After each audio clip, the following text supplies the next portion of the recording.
नमस्कार किसान साथियों, मैं हूं आपका किसान मित्र परमजीत सिंह और आज की वीडियो आप सभी के समक्ष लेकर फिर से उपस्थित हुआ हूं।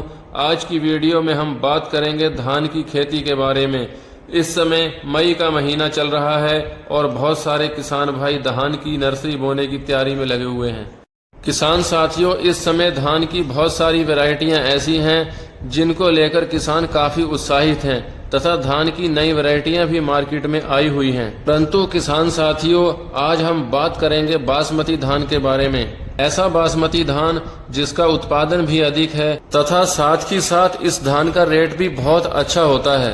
यह धान अन्य वैरायटियों की तुलना में ऊंचे दामों पर बिकने वाला धान है। उत्पादन की दृष्टि से तथा रेट की दृष्टि से शायद ही कोई धान ऐसा होगा जो इसके बराबर टिकता होगा। तो किसान साथियों, इन बासमती किस्म के धानों की प्रमुख वैरायटियां इस प्रकार हैं, जैसे कि PB 1509, PB 1692, PB 1847।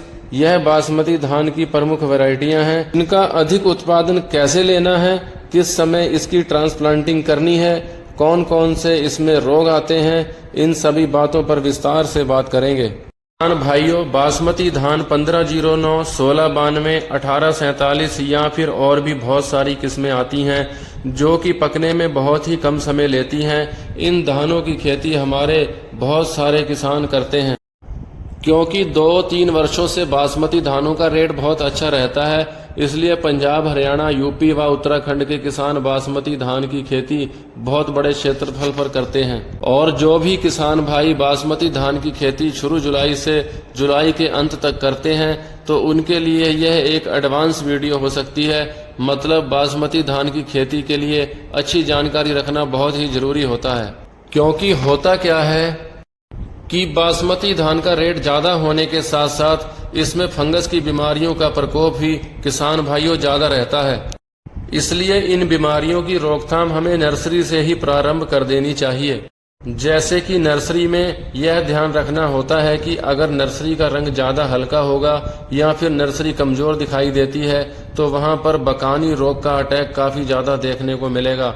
इसलिए नर्सरी में ही कुछ जरूरी फंगिसाइड्स जैसे कि थायोफिनेट मिथाइल या कॉपर सल्फेट या फिर कार्बनडाजिम 50%, तो इन सभी को हमें बारी बारी से हमें कुछ दिनों के अंतर से हमें नर्सरी में डालते रहना चाहिए। क्योंकि हमारे जो प्रैक्टिकल एक्सपीरियंस यह कहते हैं, अगर नर्सरी हमारी कमज़ोर होगी या नर्सरी बिल्कुल लाइट कलर की होगी तो फिर बकानी रोग के लक्षण बहुत ही ज़्यादा दिखाई देने लगते हैं और फिर यह बकानी रोग बाद में हमारे रोपाई वाले खेतों में चला जाता है, तो इससे हमारी फसलों को बहुत ज़्यादा नुकसान होता है। बकानी रोग की पहचान यह होती है कि बकानी रोग से ग्रसित पौधों की तुलना में अधिक लंबे होते हैं, वह हल्के हरे रंग के होते हैं जो कि थोड़े समय के बाद ही अपने आप सूखने लगते हैं, वह बाद में धीरे धीरे पौधे खेत में खत्म होने लगते हैं। इसलिए किसान भाइयों, इसमें हमें थोड़ा सा फोकस करना होगा कि रोपाई की हुई फसल को बकानी रोग से कैसे बचाना है। लेकिन वीडियो को शुरू करने से पहले जो किसान भाई हमारे चैनल पर नए हैं या पहली बार हमारी वीडियो देख रहे हैं, वह किसान हमारे YouTube चैनल को सब्सक्राइब अवश्य कर लें, जिससे आपको खेती से जुड़ी हुई जानकारियां समय समय से मिलती रहें। तो चलिए जानते हैं कि बासमती धान की रोपाई करने के बाद किस खाद में क्या डालें। किसान भाइयों, सबसे पहले हमें क्या करना है कि धान की रोपाई से पहले जब हम खेत में कदेड़ लगाते हैं व कंधेर बनाते हैं व लास्ट जुताई जब होने से रह जाती है तो उसमें पहले हमें NPK 12-32-16 या DAP खाद लेनी है, जिसकी मात्रा हमें 50 kg प्रति एकड़ के हिसाब से लेनी है। तो इसको हमें खेत में डाल देना है।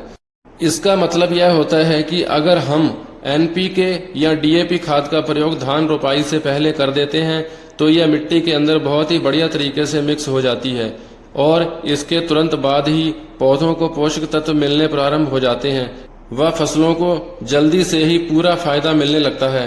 तो आप समझ लें, हमें धान रोपाई से पहले ही NPK या DAP का प्रयोग करना है और धान रोपाई के 7 से 8 दिन बाद हमें पहली यूरिया डालनी है और उसके साथ हमें लेना है किसी भी अच्छी कंपनी का ह्यूमिक एसिड। इसके साथ साथ किसी अच्छी कंपनी का फंजीसाइड लेना है। फंजीसाइड के रूप में हमें लेना है थायोफिनेट मिथाइल। व इसके साथ साथ किसी भी अच्छी कंपनी का एक कीटनाशक हमें लेना है। कीटनाशक के रूप में हम ले सकते हैं इमीडाक्लोपिरिड या फिर हम ले सकते हैं थायोमेथोक्सम 25% या 30%, क्योंकि भूमि में जो लाल कीट जैसे घीसा कीट या लाल सिलाई भी कहते हैं, इसकी रोकथाम करना बहुत जरूरी होता है। तो इन सभी को अच्छी प्रकार से यूरिया में मिक्स कर लेना है व इसकी हमें खेत में टॉप ड्रेसिंग कर देनी है। और इसी खाद के 7 से 8 दिनों बाद हमें दूसरी बार यूरिया डालनी है। इसमें हमें लेना है 1 बैग यूरिया व 3 किलो 80% WDG फॉर्मुलेशन वाला सल्फर, और साथ में लेना है 5 किलो प्रति एकड़ के हिसाब से जिंक। अगर आपको लगता है कि हमारी फसल की ग्रोथ टाइम के हिसाब से सही नहीं हो रही है तो हम दोबारा से अच्छी कंपनी का सीवीड ले सकते हैं, क्योंकि सीवीड का प्रयोग करने से पौधों की जड़ों का विकास अच्छा हो जाता है, जड़ें ज़्यादा फैलाव लेती हैं तथा यह जड़ें भूमि में पड़े हुए पोषक तत्वों को खींचकर आसानी से पौधों को देने लगती हैं, जिससे हमारी फसल की ग्रोथ और भी अच्छी हो जाती है। और इसके बाद हमें एक आखिरी यूरिया लेनी है 25 से 30 किलोग्राम प्रति एकड़ के हिसाब से, व साथ में हमें लेना है मैग्नीशियम, आयरन और पोटाश, क्योंकि पोटाश भी एक जरूरी पोषक तत्व है जो हमारी फसलों को मजबूत व सुंदर बनाता है, क्योंकि किसी भी पौधे को 16 से 17 पोषक तत्व चाहिए होते हैं अपनी ग्रोथ एंड डेवलपमेंट के लिए, क्योंकि हमें इन सब पोषक तत्वों को खाद के रूप में अपनी फसलों में देना चाहिए। समय समय पर हम इन पोषक तत्वों को स्प्रे के द्वारा भी पौधों को दे सकते हैं। तथा किसान भाइयों, आप सभी को पता होगा कि यह जो बासमती धान की फसल होती है, यह पकने में बहुत कम समय लेती है, और जो भी हमें उर्वरक देने होते हैं तो उसे 35 से 40 दिनों के अंदर फसलों को दे देना चाहिए, क्योंकि आजकल गर्मी का मौसम होने के कारण जो नाइट्रोजन होता है इसका असर बहुत ही जल्दी कम होने लगता है। इसलिए 7 से 8 दिनों के अंतराल पर हमें खादों का प्रयोग करते रहना है। इसके अलावा अब बात आती है कि हमें खाद के अलावा स्प्रे में क्या क्या दवा डालनी चाहिए। तो स्प्रे में हम कोई भी ट्राइजोल ग्रुप व स्ट्रोबिन ग्रुप का फंजीसाइड ले सकते हैं। अगर रोग के लक्षण ज्यादा दिखाई देते हैं तो हम एमिस्टार टॉप का भी प्रयोग कर सकते हैं। अब बात आती है कि धान की फसल में पानी कब कब लगाना चाहिए और पानी लगाते समय हमें कौन कौन सी बातों का ध्यान रखना चाहिए। तो किसान भाइयों, इस समय गर्मी होने के कारण फसल में बढ़िया नमी बनाकर रखना बहुत ही जरूरी होता है। हो सके तो 2 से 3 दिन बाद अपने खेत में पानी लगाते रहना है। अगर खेत सूख जाता है तो खेत में दरारें पड़ने लग जाती हैं, जिससे पौधों की जड़ों का विकास रुकने लगता है व फिर फसलों का बहुत अधिक होता है। इसलिए बासमती धान की फसल में नमी अवश्य बनाकर रखें। खेत में जिन स्थानों पर पानी की कमी हो जाती है वहाँ पर ही पौधे सूखने लगते हैं। यह भी हमारा एक एक्सपीरियंस है। तो किसान भाइयों, इस तरीके से हमें बासमती धान की खेती करनी चाहिए। इसके अलावा भी अगर आपके कोई सवाल हैं तो आप नीचे कमेंट करके पूछ सकते हो।